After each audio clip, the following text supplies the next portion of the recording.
Dr. Dan Wagner is a clinical and natural pharmacist from Pittsburgh, Pennsylvania, who does professional counseling with patients who take both prescription and complementary medicine. As an integrative practitioner, he believes in the health advantages of balancing conventional therapies with natural ones. His natural medicine pharmacy, called NutriPharmacy, was established in 1997.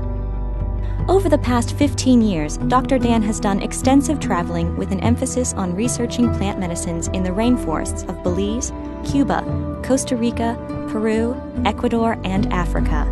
He has worked closely with some of the leading ethnobotanists and herbalists in the field and has incorporated his knowledge and experience into his natural pharmacy practice. He is president and founder of the Student Rainforest Fund, a nonprofit educational student organization that leads American college students studying the health professions on annual expeditions to the rainforest.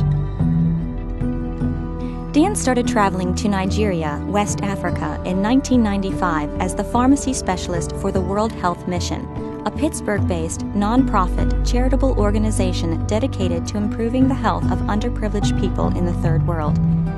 Each year they send a voluntary team of health professionals to Nigeria, where each team member volunteers 3 weeks of time to perform their particular specialty in hospitals and clinics throughout the country. In 2004, he was first invited to visit the village of Azara, located in central Nigeria in the state of Nasarawa.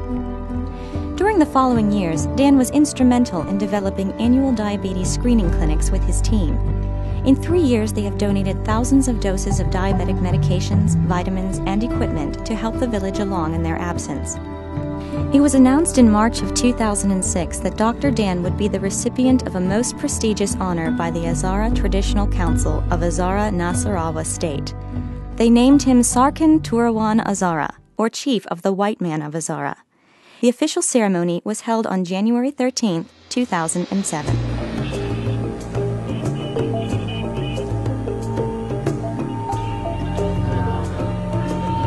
The day began with an early rise from the hospital guest house in Lafia, the closest large city to Azara, about 60 kilometers away. It was a beautiful, cloudless day, hot, but not extremely humid.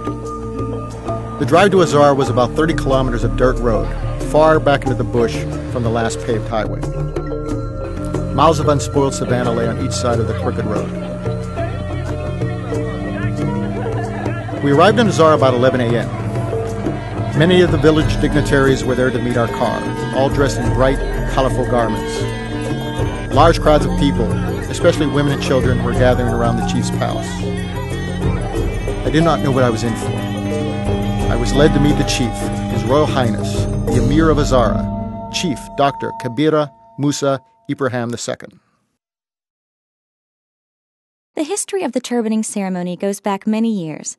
According to Ibrahim Azara, a lawyer and Azara committee member, it is the tradition of the community to justly honor distinguished people, especially outsiders, that contribute immensely to the socio-economic development of the community. He states that Dr. Wagner's recognition as the Sarkin Turawan, Chief of the White Man, is in line with the history of Azara and completely under the jurisdiction of the chief, the Emir of Azara. The chief used the power conferred on him by his office to delegate traditional titles to those that qualify after satisfying the prescribed criteria. This time, we decided to choose Mr. Wagner as the Sarkin Turawa, or the chief of white men of this domain. Irrespective of the bad road we have, yes, sacrifice made a lot of sacrifice to come here. Not only to see our people, not only clinically assessing our people and assisting them, especially those that are diabetic or those that are hypertensive. He has gone far away to give us a borehole so that people in Azara will have water to drink. On each side of the chief's chair were long golden spears, symbols of the older days when hunting wild beasts sustained the village. The ceremony was both timeless and magical. Strange music from horns, bugles, drums, and instruments I could not identify filled my ears. I felt like I was time warped back 1,000 years to an ancient ritual.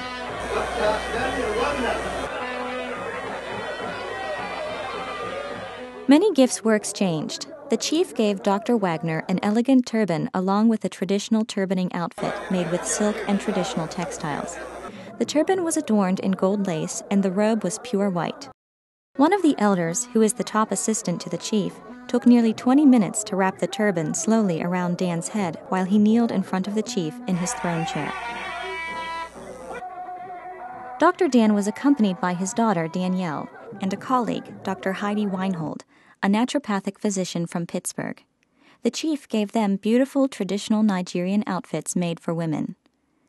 Dr. Dan presented the chief, who is a medical doctor, with an inscribed wall clock and weather barometer, a new lab coat, and an American book on Muhammad called The Prophet. Ibrahim Azara introduced Dan to the chief's group of ministers, who serve as his cabinet in helping to undertake the governmental aspects of Azara. Most of these ministers are elderly. They numbered about 75 and are experienced religious and civil leaders in the community. He read aloud the curriculum vitae of Dr. Dan, his awards, accomplishments in America as well as in Nigeria. He spoke in both English and the traditional language of Hausa. The chief responded, also speaking in both languages. He welcomed everyone and introduced the two visiting chiefs, who were invited to attend the ceremony.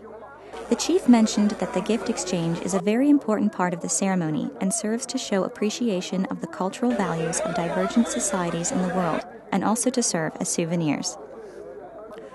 It was time for my official response.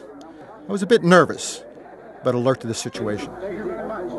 I thanked His Royal Highness most humbly for this honor on behalf of myself, my two colleagues, my medical mission, and the American people. Where there are many kind and generous people in the United States. I thanked him on behalf of the many friends I've made in Nigeria since I first visited in 1995. Many of the pharmacists and doctors I've known made the long journey to attend the ceremony. But most of all, I mentioned to His Royal Highness that I have come to Nigeria to serve and not be served. How can I help? How can I serve? I vowed continued assistance to the village of Azara and its inhabitants for as long as I am able.